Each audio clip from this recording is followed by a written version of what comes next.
Today we are looking at Chapter 4 in Freak the Mighty by Rodman Philbrick. What frightened the fair Gwen? Freak's not in my room for 10 minutes before he sets me straight on the fair Gwen. He's able to hump down the steps by himself, except it makes him sort of out of breath. You can hear him wheezing, or I guess you'd call it panting, like a dog does on a hot day.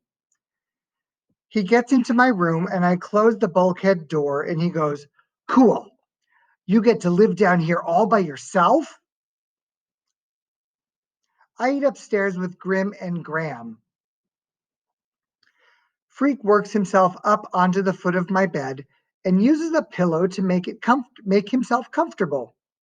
It's pretty dim down here, only the daylight from one basement window, but it catches him just right and makes his eyes shine.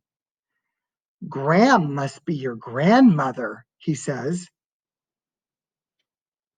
Grim would be, I suppose, a sobriquet for your grandfather, based on his demeanor.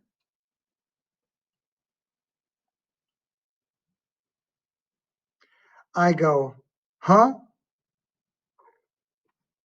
Freak grins and pushes back his yellow hair. He goes, "Pardon my vocabulary. Sobriquet means nickname, and demeanor means expression. I merely postulated that you call your grandfather Grim because he's grim. Postulate means, I know, I say, which is a lie, except I can guess what he means, figure it out that way. So how come you call your mom Fair Gwen of Air? Is that a nickname?"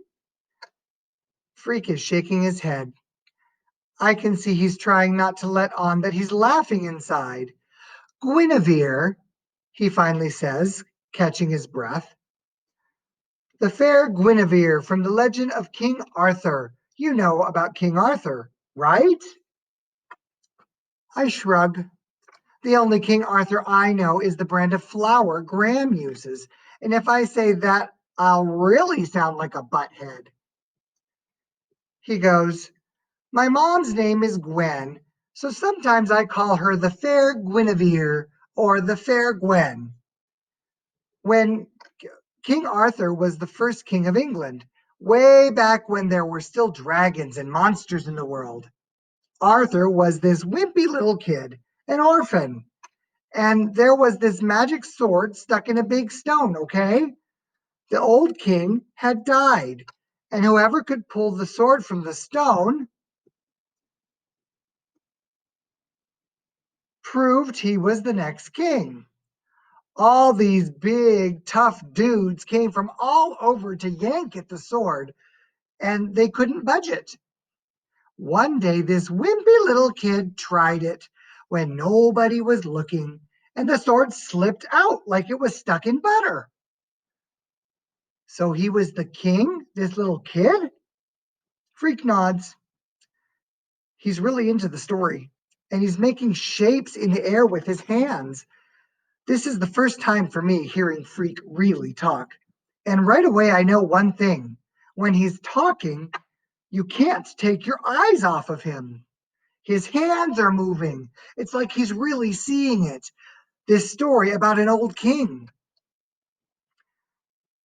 Arthur's magical sword is called Excalibur. And the fair Guinevere is this pretty girl who becomes his queen. Fair in those days meant the same as beautiful does now. Anyhow, Arthur got bored just sitting around, so he invited all the knights of England to come live in the castle. They all ate supper at this round table, which is why they were called the Knights of the Round Table.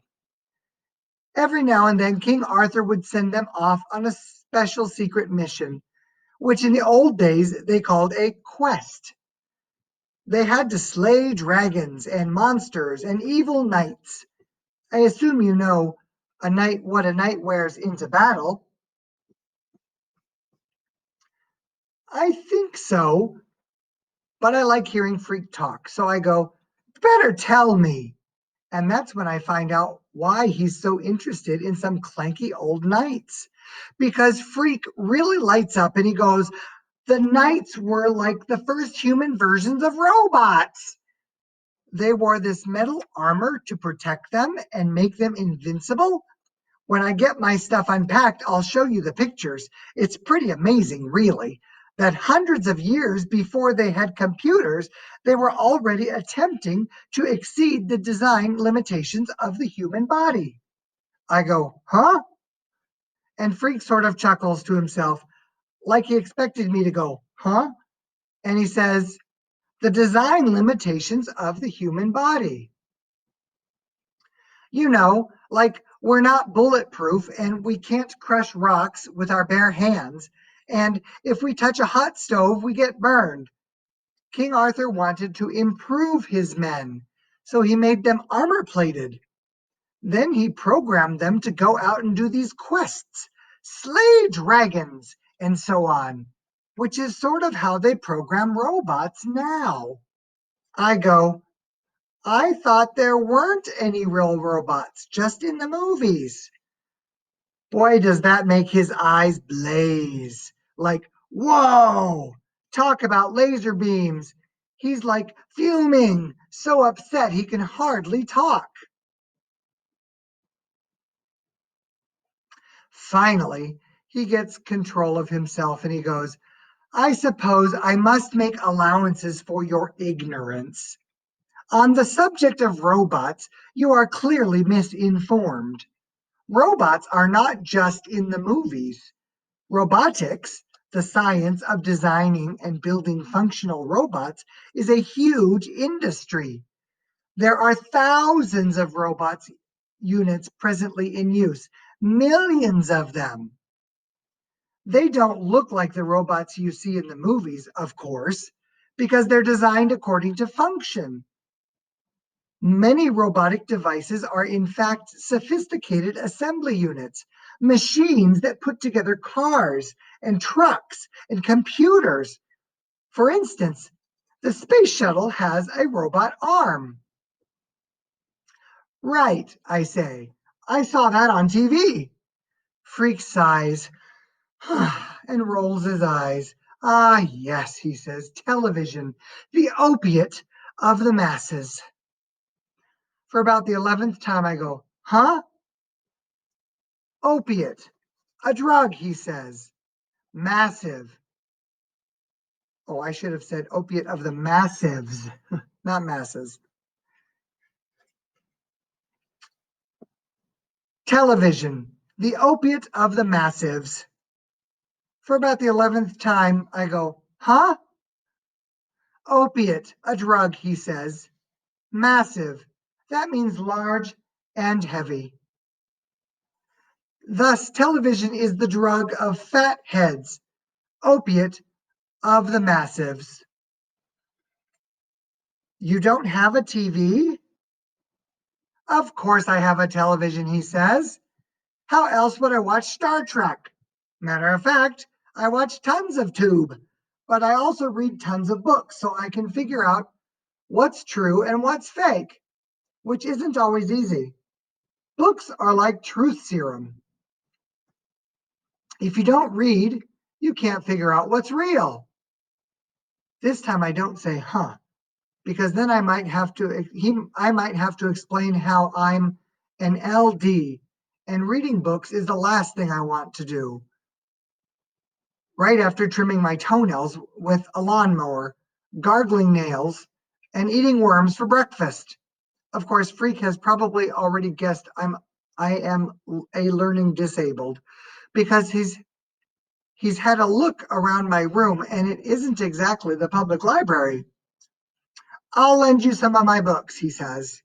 Cool, I say, like it's what I've been waiting for, another chance to prove I'm a butthead.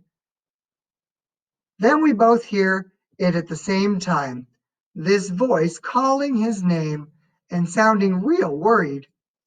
The fair Gwen, he says. I gotta beam out of here.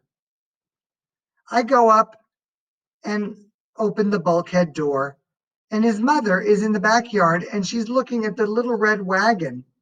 She catches sight of me coming up out of the door, out of the down under, and it's like somebody shot her, like she's scared out of her mind. Kevin, she says, I'm looking for a little boy. Freak is huffing and puffing as he humps himself up the steps, and the fair Gwen grabs Freak and puts him in the wagon, and I swear she almost runs home, like if she doesn't get away quickly, something really bad is going to happen. Freak is in the wagon and he's trying to look back at me, trying to shrug his shoulders and let me know he doesn't understand what got into the fair Gwen. But I know. It's pretty simple, really. She's scared of me. That's too bad. And that's where we're going to stop today. So we finished chapter 4 and we learned a little bit about the fair Gwen. And unfortunately, it sounds like she's afraid of Max. Until next time, goodbye.